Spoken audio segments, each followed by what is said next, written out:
아침에 읽은 말씀은 여러분께서 잘 아는 유명한 얘기입니다. 예수님께서 성전에서 가르칠 때에 그때의 서기관들과 바리새인들이 간음하다가 붙잡힌 여자를 하나 끌고 와서 예수님께 질문을 합니다. 모세의 율법에 의지하면 이런 여자는 돌로 쳐서 죽이라고 하였는데 선생께서는 무엇이라고 말합니까? 이런 질문을 하는 저의가 있습니다. 그것은 예수님께서 그 여자를 용서하여라 할 것이면 예수는 모세의 법을 범한다고 고소할 수 있습니다. 또 돌로 쳐라 할 것이면 예수는 사랑이 없고 죄인을 불쌍히 여기는 이가 아니라고 비난할 수가 있고, 또는 그때의 로마 법에 유대 사람들은 누구를 죽일 권리가 없습니다. 로마 법에 저촉이 된다고 고발할 수도 있는 것입니다. 이런 질문을 받으실 때 예수는 그 뜻을 아시고 곧 대답하시지 않았습니다. 성경에 기록한 대로 잠깐 머리를 숙이시고 땅을 보시면서 땅에다 무슨 글자를 쓰셨다. 그러니까 이 사람은 얼른 대답하라고 이들은 성화같이 재촉을 합니다. 조금 있다가 예수님께서 머리를 고요히 들으시고 조용히 그들에게 말씀하셨습니다. 너희 가운데 누구든지 죄 없는 사람 먼저 돌을 들어 던져.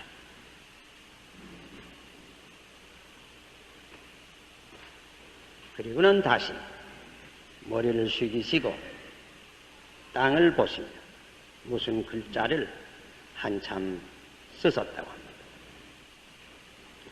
한참 있다 머리를 들고 보니 한 사람 두 사람 슬며슬며 그 자리에서 다 떠나가고 그 여자 홀로 섰습니다. 너를 정죄하던 이들이 다 어디 있느냐? 다 돌아갔습니다. 예수님 말씀이 나도 너를 정죄하지 아니하니 가서 다시는 죄를 범치 마라. 성경에 이 사람들이 어떻게 슬며슬며지 다 돌아가게 되었느냐? 구절을 읽어보세요. 양심의 가책을 받아서 이들이 양심의 소리를 그때에 듣게 된 것입니다. 양심의 소리는 귀합니다. 이 시간 이 양심의 소리에 대한 성경의 교훈을 생각할 때에 하나님께서 우리에게 축복하여 주시기를 바랍니다. 하나님께서 우리 인간에게 특별히 주신 귀한 선물 둘이 있습니다. 하나는 이성, 하나는 양심이 옵시다. 이성의 역할은 머리를 통해서 무엇을 생각하고 이치를 미루고 새로운 것을 창안하는, 그렇게 해서 모든 문화를 발전시킬 수 있게 하는 것이 이성의 역할입니다. 양심의 역할은 무엇인가? 양심의 역할은 간단히 말해서 두 가지가 있습니다. 하나는 배로 말하면 나침반의 역할을 합니다. 뱃속에는 나침반이 있어서 방향을 분명히 가르쳐 줍니다. 마찬가지로 양심이라고 하는 것이 사람의 가슴 속에 있어서 도덕 생활에 있어서 방향을 바로 가르쳐 줍니다. 옳고 그른 것, 선하고 악한 것, 의와 불의를 분명하게 가르쳐 주는 것입니다. 그래서 로마서 2장 15절에 보면 양심은 마음에 새긴 하나님의 율법이라 마음에 새겨서 주신 것입니다. 그래서 어떤 이는 양심은 마음의 등불이라 우리의 갈 길을 보여줍니다. 어떤 분은 말하기를 양심은 마음의 눈이라 옳고 그런 것을 보여줍니다. 예수님께서도 산상보훈에서 말씀하실 때에 눈은 몸의 등불이니 그러므로 내 눈이 성하면 온 몸이 밝을 것이요 눈이 나쁘면 온 몸이 어두울지니 그러므로 내게 있는 빛이 어두우면 그 어두움이 얼마나 하겠나니요. 여기에 눈은 마음의 눈, 곧 양심의 눈을 가르치신 것이 분명합니다. 마음은 우리 인간의 양심은 우리 인간의 마음 속에 있는 지성소시다. 가장 거룩한 곳입니다. 우리 인간은 이 지성소를 통하여 하나님의 음성을 듣는 것입니다. 양심의 역할이 한 가지 더 있습니다. 학교로 말하면 스승의 역할을 합니다. 옳고 그런 것을 우리에게 보여줄 뿐더러 옳은 대로 하면 우리를 칭찬해 주고 그대로 하지 않고 그런 길로 가면 우리를 책망하고 채찍질을 할 때도 있는 것입니다. 양심의 가책이란 말은 그런 것을 의미합니다. 그래서 양심의 지도대로 할 때에는 우리의 마음이 기쁘고 평안합니다. 그러나 그대로 하지 아니할 때에는 가슴이 두근거립니다. 불안합니다. 사도행전에 볼 것이면 예수님 제자들이 복음을 전파하다가 핍박을 받아서 공회에 잡혀가서 많은 후욕을 당하고 매를 맞고 돌아옵니다. 그러나 성경에 보면 그들이 기뻐하였다고 하였습니다. 왜? 매는 맞아서 양심은 그들을 칭찬했습니다. 가로 유다가 은 30냥 중에 돈을 받고 자기 주님 예수를 팔았습니다.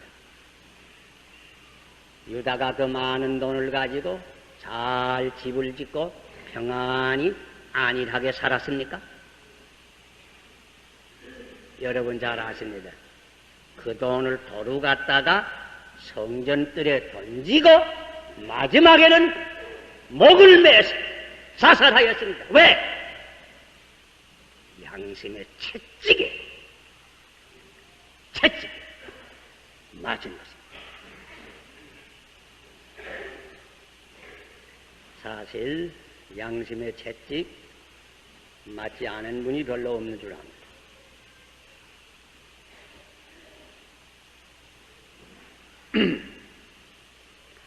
사람이 죄를 지으면 제일 먼저 양심의 법정에서 정죄를 받는 것입니다. 혹 세상의 법정은 피할 수 있습니다. 그러나 양심의 법정에 피할 길이 없는 것입니다. 그러므로 양심의 소리는 반드시 들어야 하고 양심의 소리는 반드시 순복해야 합니다. 그런데 우리의 사생활을 돌아보든지 사회 현상을 돌아보면 사실 양심의 소리를 듣지 않을 때 맞습니다. 그래서 우리는 혹 듣습니다. 저 사람은 양심이 없는 사람이다. 이 세상의 양심이 다 썩어진 세상이다. 이런 말도 들어 들립니다. 왜 이렇게 귀한 양심의 소리를 인간이 듣지 못하는가?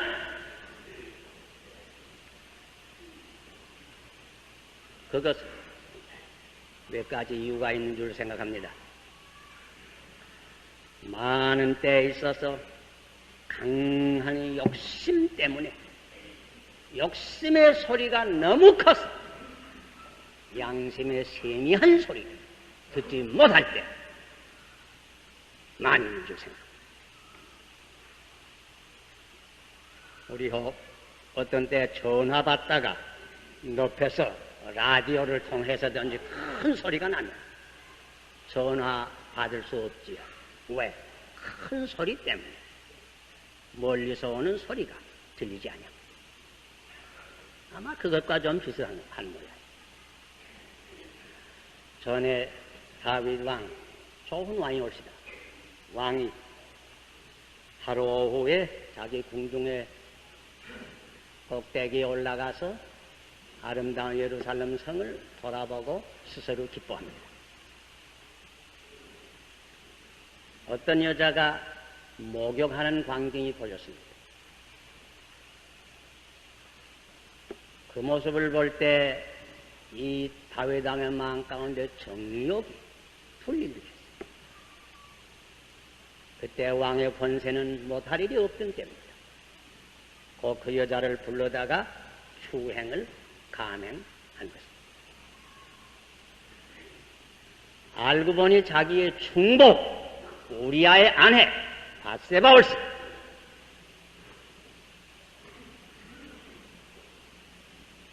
그 여자를 자기 것을 만들기 위해서 충복 우리아를 그때 마땅 암몬 사람과 같이 전쟁이 있던 때인데 이스라엘의 사령관이 되는 요압에게 밀서를 보내기를 이 사람을 최전방에 내보내서 싸우게 해서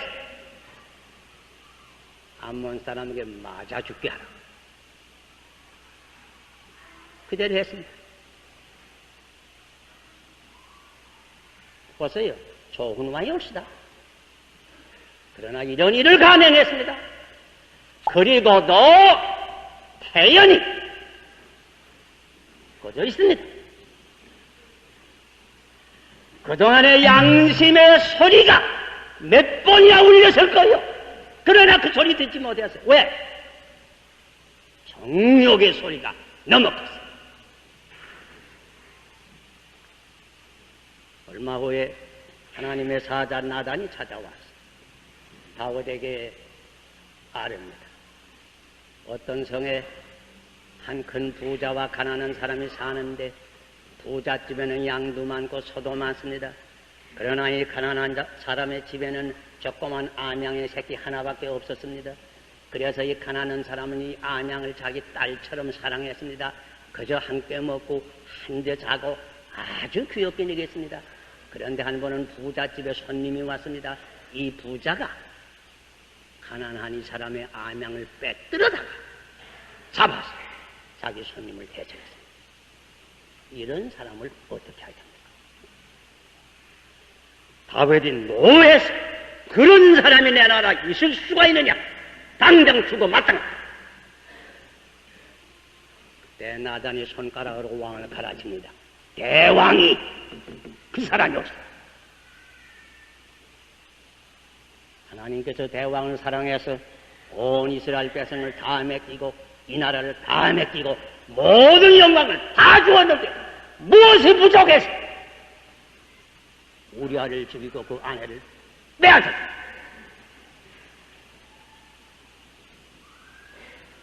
그때야 다윗이 양심의 소리를 들었습니다. 제가 죄를 지었습니다.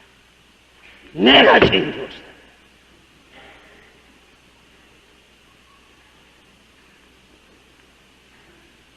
정욕의 소리가 너무 커서 양심의 소리를 듣지 못하는 이는 없습니까? 정욕뿐이 아닙니다. 모든 욕심이 다 그렇습니다.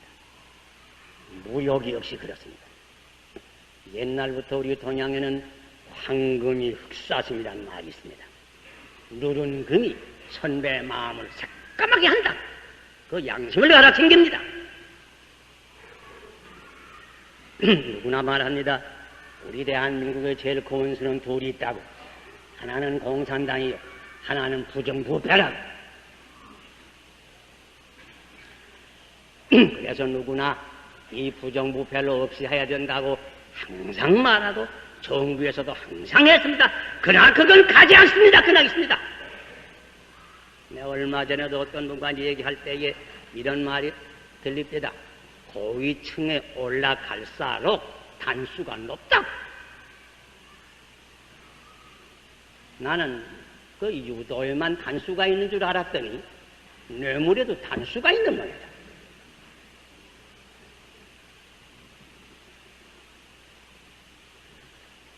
며칠 전에 신문을 보니 의사시험을 치르는 고시과장이 어떤 사람이 뇌물을 70만 원을 보낸 것을 분개해서 그 뇌물을 검사국으로 보내면서 고소를 했다 하는 말이 들었습니다.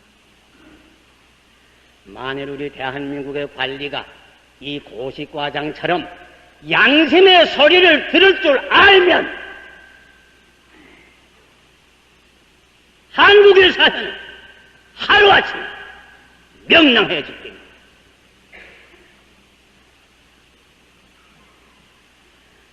양심의 소리를 들어야 합니다. 강한 욕심을 경계해야 됩니다. 정욕뿐이 아닙니다. 무력뿐이 아닙니다. 권세욕이 그렇고 명예욕이 그렇고 온갖 욕심이 그렇습니다.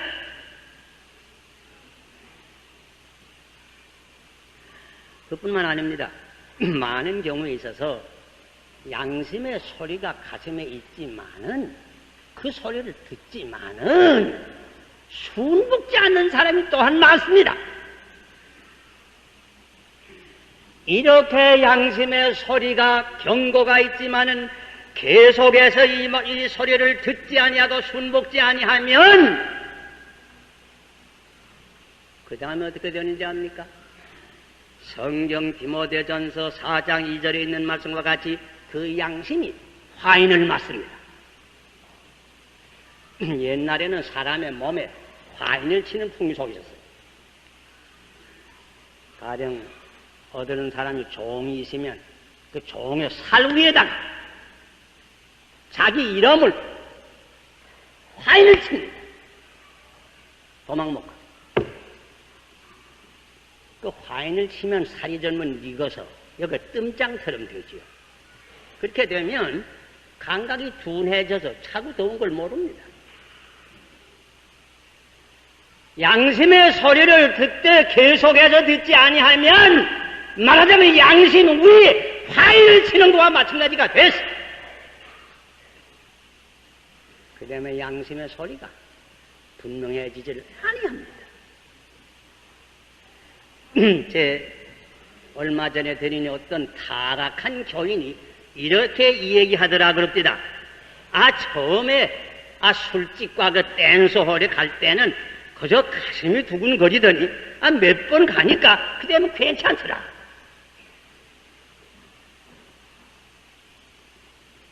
양심이 화인을 맞거든. 그러기에 도적질도 처음에 할 때에는 가슴이 두근거리지만은 몇 번 하게 되면 그 다음엔 그런 느낌이 없어진다고 합니다. 양심의 소리를 여러 번 듣기는 들으면서도 거절하면 그 후에는 들리지를 아니합니다. 그뿐인 줄 압니까? 그런 상태가 점점 오래 가면 양심의 괴로움이 없어질 뿐더러 오히려 그 악을 행하는 것을 잘하는 줄 알게 됩니다. 그런 단계가 옵니다.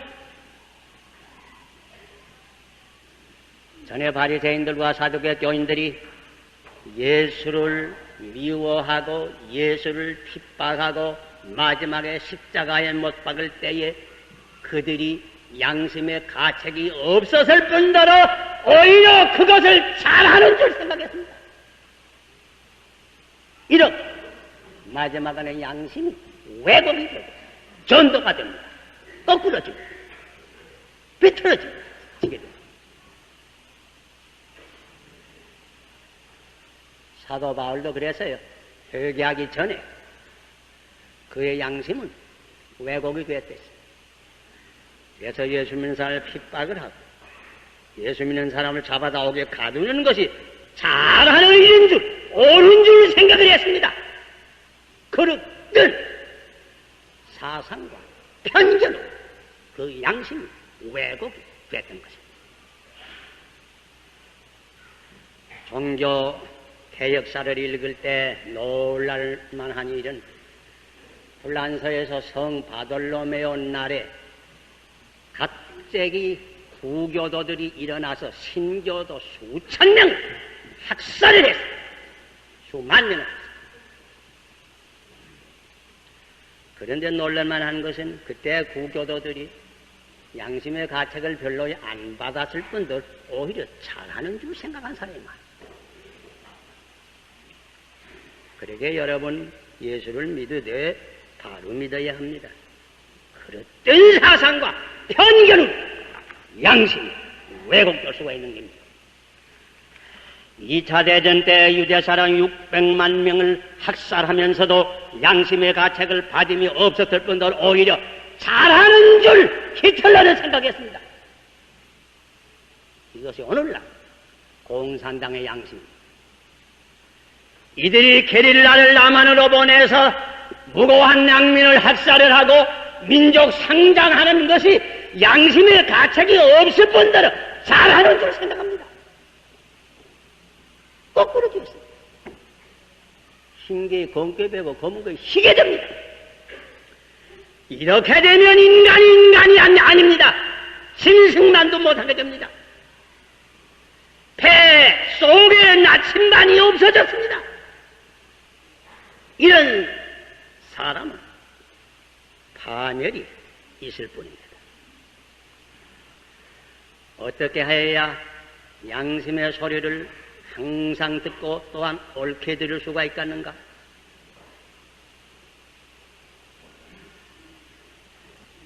분명히 드렸어요. 하나님은 우주의 대양심이옵시다. 예수 그리스도는 하나님의 말씀으로서 아들로서 이 세상에 오신 이 대양심의 화신인 것이다. 그러므로 우리가 그리스도에게 나와서 그리스도와 접촉할 때에 양심의 소리를 언제나 듣습니다. 오늘 본문도 봤죠? 이 바리새인과 서기관들이 처음에는 양심의 소리 도무 듣지 못했습니다. 그러나 예수님께 나와서 예수님 말씀을 들을 때 누구든지 죄 없는 사람 먼저 돌을 쳐서 저 여자에게 던져라. 예수님 말씀을 들을 때 양심의 소리를 들었습니다. 여러분 삭개오 이 얘기 다 알지요? 삭개오는 세리장이요 큰 부자였지요. 요새 말로 말하면 탐관 오리, 부정 공무원, 머리 축제자였죠. 그러나 아무 양심의 가책이 없었습니다. 해연하게 살았습니다. 그러나 예수님께서 한 번 예리고로 지나가시다가 이 삭개오가 예수를 만나게 되었지요. 뽕나무에 올라갔다가 뜻밖에 자기 집으로 옷을 갔다고 합니다.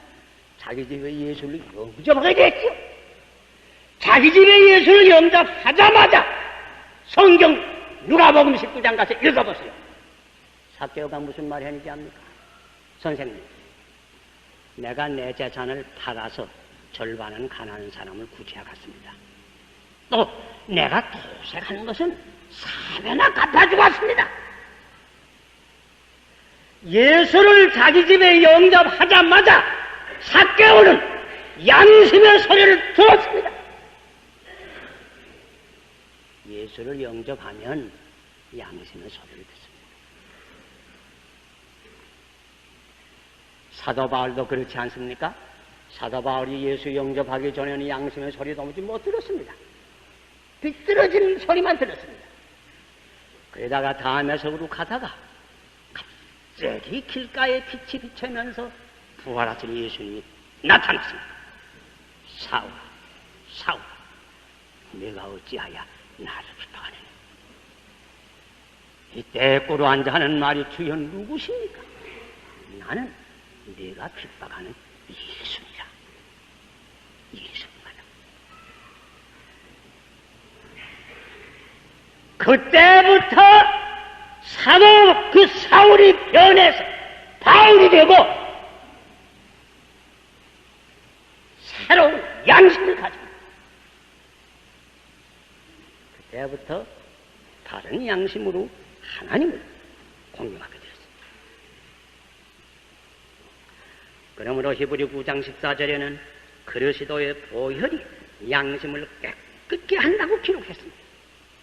십자가의 보혈이 더러워진 양심을 깨끗게 합니다. 그러므로 누구든지 주님께 나와서 주님을 대면하고 주님 앞에 죄를 회개하고 보혈로서 죄의 씻음을 받고 새 사람이 됩니다. 그때부터 맑은 양심을 스스로 가질 뿐더러 양심의 소리를 언제나 분명하게 듣게 되는 겁니다. 오래전 얘기지만 간단히 하죠.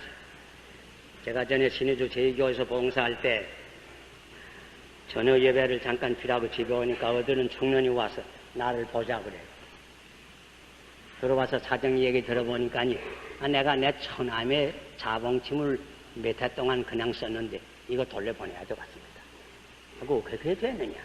아닌 게 아니라 나도 좀 믿기 전에 몇 해 전에 그 아무 상점에서 넌말 대매출을 할 때에 처남하고 나하고 함께 가서 물건을 샀는데 처남도 경품권 하나 받고 나도 경품권 하나 받았습니다. 그런데 내가 그때 받으니까 우리 처남 말이 그거 다 그때 메고 그저 뭐 건사하시고 그래. 자기가 그 다 경품권 건사했단다. 그러나 그 번호는 어느 게 자기 해고 어느 게 자기 처남인지 안단다. 그런데 그 다음에 제비를 뽑는데 자봉침이 나왔는데 자기 처남의 번호로 나왔단 말이야. 자, 그래도 자기 처남은 뭐 자기 번호도 모르니까 자기가 타다가서는 자기 집에 씁니다. 그거 왜 자봉침 나왔다는 말 듣고 처남은 못 드려요. 그 자봉침 그 어떻게 됐을 때 하는 게 내 번호로 나와서 그래서 내가 그저 가집니다. 지금까지 가지고 있었단 말이야. 이런 청년이 예수를 믿고 예수를 만나게 되니 양심의 소리를 들었습니다. 참된 행복은 양심의 평안이 있을 때의 뿐입니다. 전에 한자라고 하는 이는 일단사일 보험으로 곡병이 침지라도 낙엽제 그둥이라. 가난해서 바구미에 밥을 담아 먹고 바가지로 물을 떠먹고 팔을 꼬부리고 잔다고 할지라도 즐거움이 그 가운데 있다. 양심이 편안한 거야. 사도 바울이 감옥에 있어서도 항상 기뻐하라, 쉬지 말고 기도하라, 범사에 감사하라. 양심. 아무리 좋은 집에서 산다고 하지만은 양심이 괴로우면 거기는 행복이 없습니다. 양심의 소리는 누구나 들어야 합니다. 언제나 들어야 합니다. 어디서나 들어야 합니다. 어떤 방면에서나 들어야 합니다. 정치, 경제, 사회, 문화 모든 방면에서 양심의 소리는 들어야 합니다. 요새 우리 사회 보면 개헌 문제로 토론이 굉장한 모양이요. 아마 이 앞으로 우리 국민이 이 문제에 대한 투표를 할 수밖에 없어요. 맑은 양심으로 투표를 꼭 해야 됩니다. 신앙생활은 양심을 떠나 있을 수 없습니다. 디모데전서 1장 19절에 믿음과 착한 양심을 가져라. 어떤 이들이 이 양심을 버렸고 그 믿음에 관하여는 파선한다고. 양심을 떠나면 믿음이 파선됩니다. 그리스도에게 나오세요. 양심의 소리를 들으세요. 양심의 소리에 순종하세요. 기도하십시오.